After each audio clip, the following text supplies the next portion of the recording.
not one of them have said a word about the war in Ukraine. Not one of them have said, is this a good use of our funds?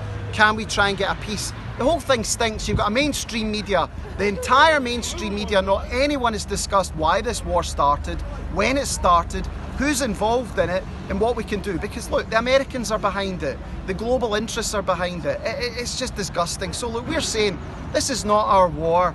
Try and get a peace deal. Look after our own people first. It's not really that controversial. It's actually the view of the vast majority of people in this world. Can I ask you a question, Yes, David? you can. Do you think that NATO deliberately pushed Russia Yes. into that corner Yes. in order for Russia to attack Yes. Ukraine, and then Yes. the West would get public support Yes. for the war? Yes, 100%, and they've admitted it.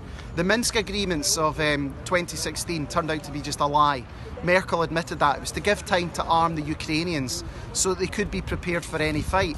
And they were deliberately goading Putin. Now look, I still doesn't defend what he did. I'm not here to defend what he did. It's bad, war is good, but they were left in no other option. And to say that that wasn't the case is just ludicrous. Yeah. And the bombing of the Donetsk region, the bombing of Luhansk by the Ukrainians, of their own people, what are they supposed to do? Just say nothing? And NATO have got a bad track record. They occupied Iraq for a long time. They bombed the hell out of Serbia and gave half of Serbia to Kosovo. What NATO have done in the years, NATO is the North Atlantic Terrorist Organisation. Yeah. What NATO does is it bombs, it maims, it kills, all to fund the military-industrial complex. I'll be talking about that in a lot more detail on Friday, about just how bad NATO is and how evil NATO is as well. And an organisation that was set up to defend the West against the Soviet Union should have been disbanded in 1991 when the Soviet Union collapsed. That's but what right. did they do? They kept it, they grew it, because NATO is the army of the USA around the world. Their main objective, in my opinion, is they're trying to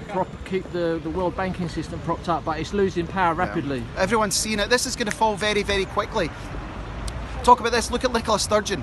6 months ago, she was at the top of her game. She was the bee's knees. Now look where she is. The same thing will happen to the USA. The same thing's going to happen to NATO. Their days are numbered.